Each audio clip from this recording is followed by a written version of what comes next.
Eh bien, bonjour à toutes et bonjour à tous et bienvenue pour cette première édition du podcast Section Sport. Un podcast dédié au sport, bien entendu, mais avec un axe sur les autres sports, entre guillemets, les sports moins médiatisés, et le sport vu autrement, d'un point de vue politique, économique, social, diplomatique ou autre, selon la pertinence de l'analyse.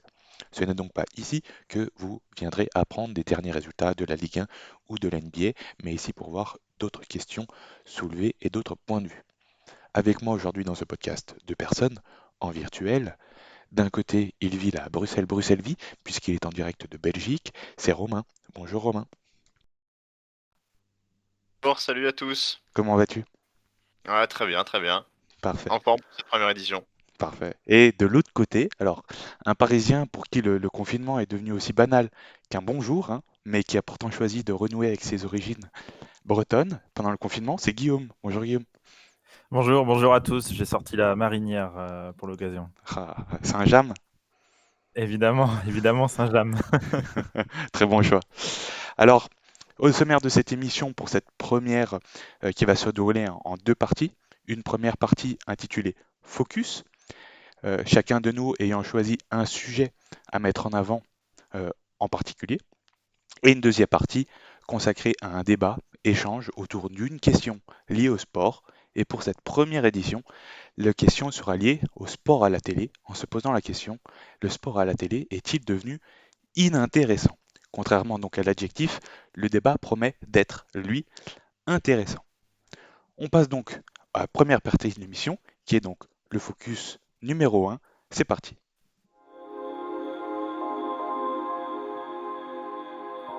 Le focus numéro un, c'est Guillaume, donc, qui voulait nous parler notamment de la place des femmes dans les rédactions sport. C'est ça, parce qu'elles sont une vingtaine de femmes à avoir témoigné publiquement des agissements, du harcèlement sexuel et moral, des attouchements ou agressions sexuelles dont elles ont été victimes. Des agissements qu'elles subissaient de la part de certains de leurs confrères ou athlètes dans le cadre de leur métier. Ces femmes, elles sont journalistes sportives. Et le 21 mars est sorti le documentaire Je ne suis pas une salope, réalisé par Marie Portolano. Et on peut dire qu'il a mis le doigt sur des pratiques bien cachées dans la confrérie des rédactions sportives. Enfin, je dis bien caché, mais dans le fond, je crois qu'honnêtement, que ça n'a surpris personne. Ce documentaire, au-delà de son contenu et des agissements rapportés par ces femmes qui sont complètement dégradants et sexistes, il met le doigt sur la place des femmes dans les rédactions sportives, dans les médias. Et la réalité, c'est qu'aujourd'hui, elles sont peu nombreuses dans les rédactions sportives et peu visibles. Ouvrez un journal ou un magazine sportif et lisez le nom des auteurs en dessous des titres des articles. Honnêtement, hein, faites-le et comptez le pourcentage d'articles rédigés par des femmes. En fait, on a l'impression dans l'imaginaire des chefs de rédac que les hommes ont un don pour mieux analyser ou commenter le sport que les femmes. Et quand on lit ou qu'on entend certaines analyses ou commentaires de la part de journalistes sportifs hommes, on voit très bien qu'être un homme ne garantit pas d'être bon dans ce domaine. Et c'est là que commence mon petit coup de gueule, qui honnêtement, après rédaction, s'avère complètement irréaliste en 2021. Parce que, comme pour les hommes, le critère de sélection pour intégrer une femme dans une rédac sportive ne doit se baser que sur ses analyses et ses capacités rédactionnelles ou d'expression. Et sur rien d'autre que ça. Et est-ce que ça doit passer par un renouvellement de la tranche vieillissante des chefs de rédac? Ben, c'est possible si on en croit les accusations de sexisme énoncées dans ce documentaire. Et pour ça, je fais confiance à la parole de ces femmes. Et je vous certifie que rappeler ici des bases telles que ce que je viens de vous énoncer me paraît absolument effroyable.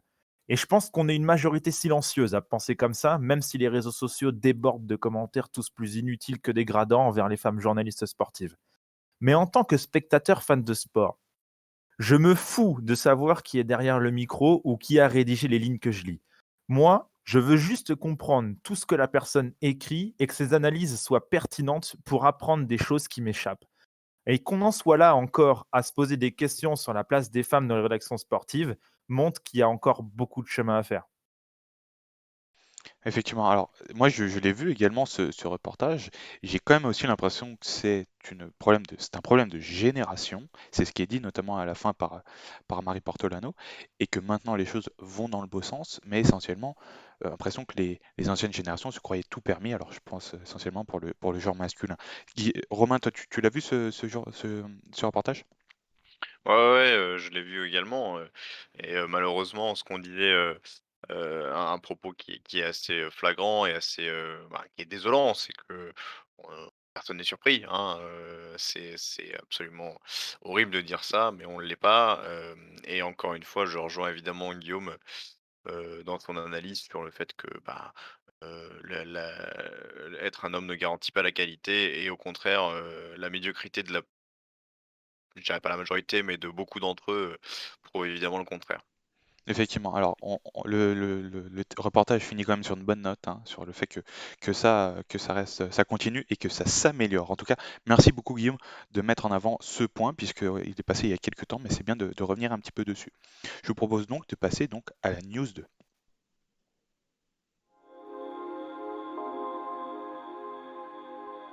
La news 2, donc c'est Romain qui voulait nous en parler, et voulait nous parler donc du billard en Chine, ça ne s'invente pas, n'est-ce pas Romain? Ouais, en effet, moi je vais partir sur un ton un petit peu plus léger, c'est le Financial Times qui nous rapporte ça, dans un article qui date de la semaine dernière. Il y a un intérêt tout particulier qui naît ou renaît ou en Chine pour le billard. En effet, on attend plus de 50 millions de joueurs, en Chine, 150 millions de téléspectateurs pour les championnats du monde de billard. Le directeur commercial du World Snooker, mesure l'ampleur de l'explosion, et surtout sur la diffusion du billard sur mobile. Le marché de la diffusion sur mobile de billard n'était même pas un marché il y a 3 ans en Chine et aujourd'hui on attend, on recense pardon plus de 500 millions de vues, sur la plateforme, ce qui est assez massif. Hem, bon, c'est pas tout à fait anodin, hein, ça s'inscrit surtout dans une volonté du gouvernement chinois, d'accroître sa présence dans tous les sports, d'envergure, qu'ils soient plutôt, continentaux ou internationaux.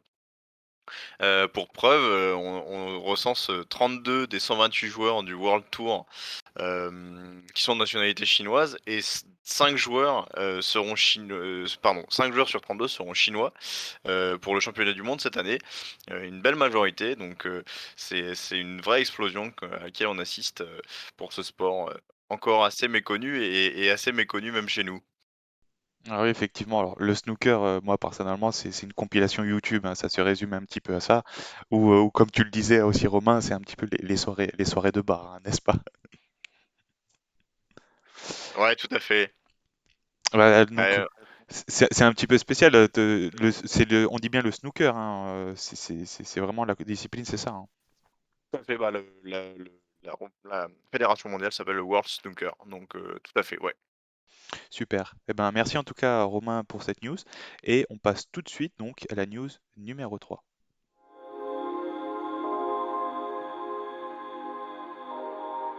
Alors la news numéro 3, c'est moi donc qui voulais notamment vous parler de la victoire d'Hideki Matsuyama, qui est passée un petit peu inaperçue en France, hein, puisque c'est aussi une news qui ne nous concerne pas directement. Mais c'est donc la victoire au Master de golf d'Augusta, il y a de cela 2 semaines. Et avec cette victoire, il entre notamment dans l'histoire du golf et du Japon, car il devient donc le premier japonais à gagner un majeur chez les hommes. À la suite notamment de sa victoire, le titre ESPN titrait qu'il était l'un des joueurs les plus anonymes de ce sport, alors que pourtant il est très suivi au Japon et le golf japonais fonde beaucoup d'espoir sur cet homme, notamment dans l'optique des JO de cet été.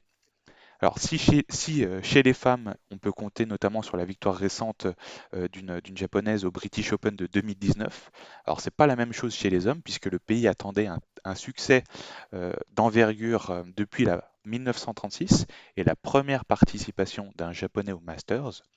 Et depuis, des joueurs de classe mondiale issus de l'archipel comme Tomi Nakajima par exemple, qui commentaient l'événement pour la télévision japonaise, n'y sont jamais parvenus. Preuve aussi de cet exploit, c'est que les commentateurs de la télévision japonaise, comme donc Tomi Nakajima, ont fini en larmes après l'événement en célébrant sa victoire.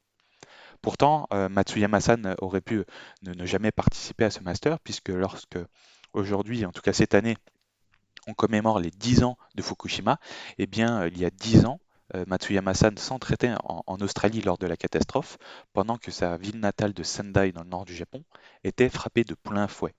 Et lorsqu'il revient donc après cet entraînement chez lui, dans sa ville natale, il retrouve donc une région complètement dévastée et il retrouve un petit dortoir et un refuge dans l'université locale de Tohoku Fukushi, mais qui est en ruine. Et lorsque arrive la première invitation pour Matsuyama-san à un master de golf, il hésite notamment à accepter pour essayer de contribuer aux efforts de reconstruction nationale. Après une hésitation et se disant que donc le golf pourrait être un moyen de redonner un petit peu d'espoir aux Japonais, il accepte. Et maintenant, cela appartient à l'histoire. Alors peut-être aussi qu'on pourra mesurer la grandeur de cet exploit que en étant local. En tout cas, on peut peut-être essayer de comparer ça à la victoire d'un Français à Roland-Garros, ce que nous attendons depuis bientôt très très longtemps. Alors je sais que par exemple, toi Guillaume, tu pratiques aussi un petit peu le golf et tu connais un petit peu, tu le connaissais par exemple cet homme? Non, non, non, lui, je connaissais pas, comme tu l'as dit, il sort un peu de nulle part. Par contre, je voulais rebondir sur un fait qui est surprenant et c'est comme tu le disais, c'est que en fait, chez les hommes, le golf est assez peu développé au Japon et en Asie, alors que dans le tour féminin, les pays asiatiques, que ça soit la Chine, la Thaïlande ou la Corée, surtout la Corée du Sud, arrivent à placer 10 femmes parmi les 30 meilleures femmes du LPGA. C'est assez surprenant que chez les hommes, la cadence ne suive pas. Et pourtant, c'est quand même un pays qui aime très bien le golf, pour preuve l'engouement qui a suivi sa victoire, notamment sur les journaux asiatiques. En tout cas, voilà un petit peu ce qu'on voulait mettre en avant chacun de nous, ce qui va conclure notre première partie d'émission. Et on passe du coup à notre deuxième partie, qui est le débat. Alors le débat pour cette première, consacré à la question suivante, le sport à la télé est-il devenu inintéressant? Tout d'abord, alors quelques éléments en préambule. Euh, Pourquoi on s'est posé aussi cette question et pourquoi je vous la pose aujourd'hui? C'est qu'on a un petit peu un paradoxe avec d'un côté des audiences pour le sport en général qui restent plutôt bonnes. Je prends par exemple la Formule 1 qui a partagé récemment ses audiences de 2020 qui sont quasiment en stagnation, en légère baisse, mais avec un nombre de grands prix considérablement réduit. Donc c'est quand même une victoire pour la Formule 1 en 2020. Et une consommation de médias, notamment de Formule 1, TikTok, Snapchat, Facebook, Instagram et autres, qui a augmenté de 36%. Preuve aussi pour le MotoGP de Bahreïn, de cette première édition à Doha, qui a été diffusé en clair sur Canal+, et qui peut s'enorgueillir d'avoir une bonne audience digne d'un match de Ligue 1 autour de 800 000 spectateurs. Et dernièrement, les matchs de rugby et du tournoi des Six Nations 2021, où la rencontre face à l'Irlande a notamment été vue par près de 6 millions de téléspectateurs, avec notamment un pic à 7 millions, ce qui était la meilleure audience réalisée depuis 2014 pour un match de cette compétition. Alors que dans le même temps, on a quand même un ressenti qui est totalement différent. On a quand même une baisse du nombre de téléspectateurs en sport, des joueurs, des acteurs du sport qui en ont un petit peu marre avec la Covid, par exemple. Je pense notamment aux dernières déclarations de Benoît Paire lors du tournoi de Monte-Carlo. Et concrètement, ce qu'on peut voir aussi sur les réseaux sociaux, c'est je ne regarde plus le sport, ça ne m'intéresse plus. Est-ce que vous, par exemple, vous, vous répondrez à la question oui sur l'inintéressement du sport, Guillaume? Ouais, alors, il y a quelques spécificités quand même, mais de manière générale, je réponds à l'affirmative, à la question du débat. En effet, je trouve que le sport à la télévision est devenu de plus en plus inintéressant et pour ça, j'identifie plusieurs facteurs qui rendent le sport à la télé inintéressant, à commencer, et ça en temps de Covid, par, l'absence d'ambiance. Le manque d'ambiance dans les tribunes justement qui sont vides et je trouve que ça déteint sur, la motivation des joueurs notamment et le manque d'ambiance rend les stades, le terrain et que dans le cas du foot, par exemple, ça rend le foot fade, en fait, tout simplement. Mais est-ce que ce Covid-là n'a fait que, je dirais, accentuer un sport qui devenait inintéressant ou est-ce que c'en est la cause pour toi? Alors, pour moi, ça n'a fait qu'accentuer. Pour moi, le covid a cru les mots du sport. Euh, Comme j'ai dit, pour moi, il y a différents facteurs. L'ambiance en est un, et c'est vrai que c'est accentué par le Covid, mais il y a aussi le nombre de chaînes, le morcellement de chaînes de télévision, le fait que, du coup, pour pouvoir regarder le sport, toutes les compétitions sportives, ça devient beaucoup trop cher. Donc, de fait, on regarde beaucoup moins de matchs et moins de compétitions, tout simplement, hein. C'est un cercle vicieux. Ouais, je suis totalement d'accord, je rejoins Guillaume là-dessus. Et j'ai essayé de m'éloigner un petit peu de notre point de vue européen et qui peut être parfois un peu subjectif ou qui ne regarde que le football ou d'autres sports, hein, mais voilà, j'ai essayé de m'éloigner un peu et cette tendance se remarque ailleurs. Aux États-Unis, on a une étude qui a montré un désintérêt assez conséquent des Américains pour le sport sur les 3 dernières années, entre 2017 et 2020, avec moins 15% d'audience pour le football américain, moins 14% pour le baseball, moins 7% pour le basket, qui pourtant, je pense que le basket connaît une vraie effervescence en Europe. Euh, on a donc une espèce de, ouais, de peut-être de lassitude. Alors évidemment, c'est multifactoriel. La Covid a accentué ça. Euh,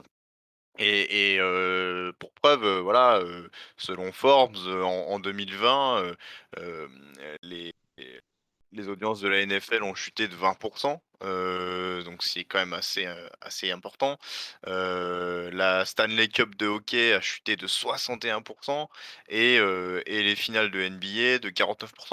C'est assez significatif, c'est-à-dire qu'on a du temps, on peut regarder du sport, on peut regarder un peu consommer, le sport, de façon plus libre et dans le même temps, c'est tout l'inverse qui se passe. Peut y avoir un effet aussi comment? De changement de paradigme, c'est-à-dire qu'on a un petit peu une sorte de flexibilisation de nos vies, avec cette période si particulière, où on a plus de temps, libre qu'on souhaite, fructifier, je dirais. Et dans le même temps, on a un sport, qui est très, fixé et organisé et on remarque que les gens finalement ne se posent plus, à au sein le on a plus il n'y a plus le rendez-vous du samedi soir par exemple pour le football où on se dit: «On se pose devant la télé parce que c'est le week-end». Ouais, il y a aussi, au début de l'épidémie du Covid, une annulation, du moins temporaire, de tous les sports. Et c'est vrai que pendant ce temps-là, pendant ce laps de temps, je ne sais plus combien de temps ça a duré, un mois ou deux, mais c'est vrai qu'on a appris on a appris à faire autre chose. On a appris à oublier le sport et à remplacer les sessions sport par d'autres choses, d'autres activités.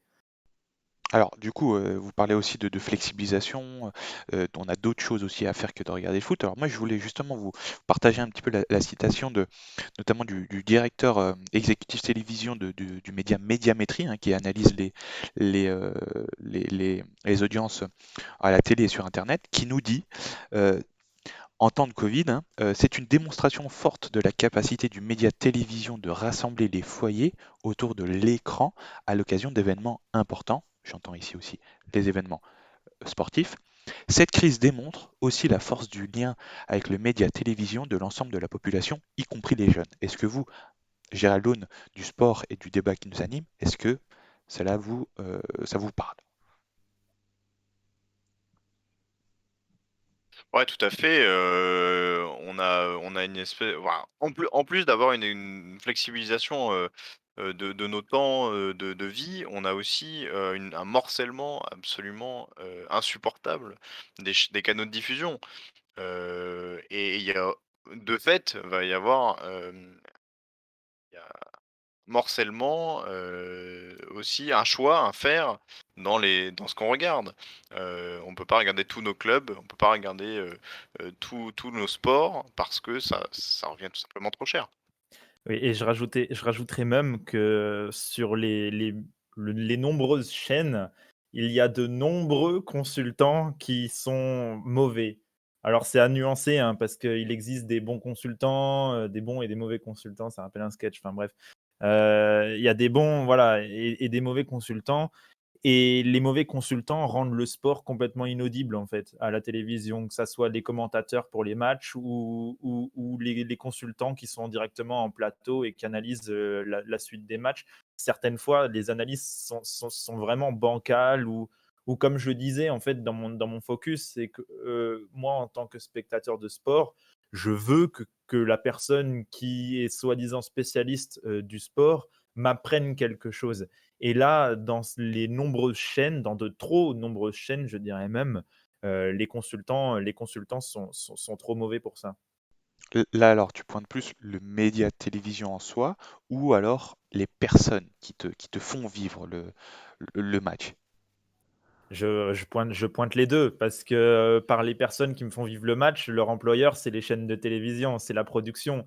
C'est c'est la production qui a décidé d'engager telle ou telle personne pour nous raconter. Et après, on est dans une ère où maintenant, si tu fais de l'audience parce que tu as des frasques ou autre, on te garde à la télé. Mais nous, en tant que spectateur ou fan de sport, c'est vraiment pas ce qu'on recherche.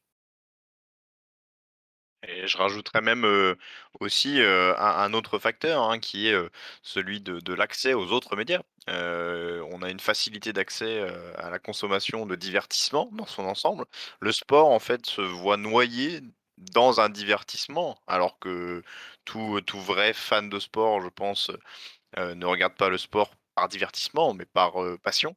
Et je pense qu'il y a vraiment un changement, on passe vers de nouveaux divertissements parce que, ça devient très, voire trop compliqué de suivre, le sport, tel qu'on veut le vivre et malheureusement, je reviens, sur ce que Guillaume disait au début sur l'ambiance, on revient à un facteur qui est totalement intangible et dont, les rédactions, et les diffuseurs, semblent, ne pas prêter grand intérêt.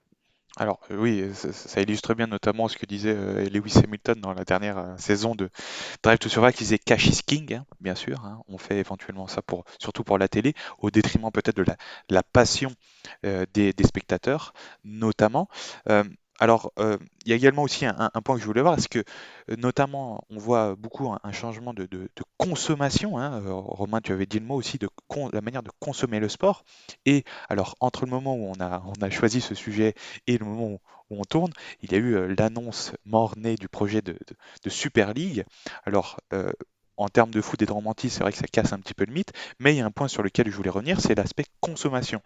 Euh, Florentino Pérez, Gérard Piquet et d'autres pointaient le changement de consommation du sport. Est-ce qu'on peut vraiment leur donner tort sur la volonté de changer un petit peu ce point-là?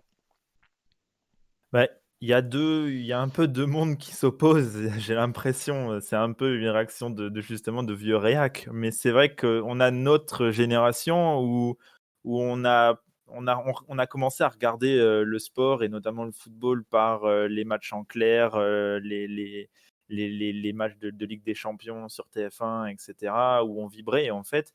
Et la nouvelle génération n'a jamais eu accès à ça, en fait. La nouvelle génération, si elle n'a pas les chaînes de sport dont on parlait tout à l'heure, elle vit par FIFA, elle vit par les jeux vidéo, elle vit par 2-3 actions qu'elle trouve sur internet et ça s'arrête là. Donc forcément que le mode le mode, de comment dire? De consommation. Les le mode de consommation, en fait, des matchs et des sports a complètement changé et j'ai l'impression qu'il y a un trou générationnel, tout Ouais. simplement.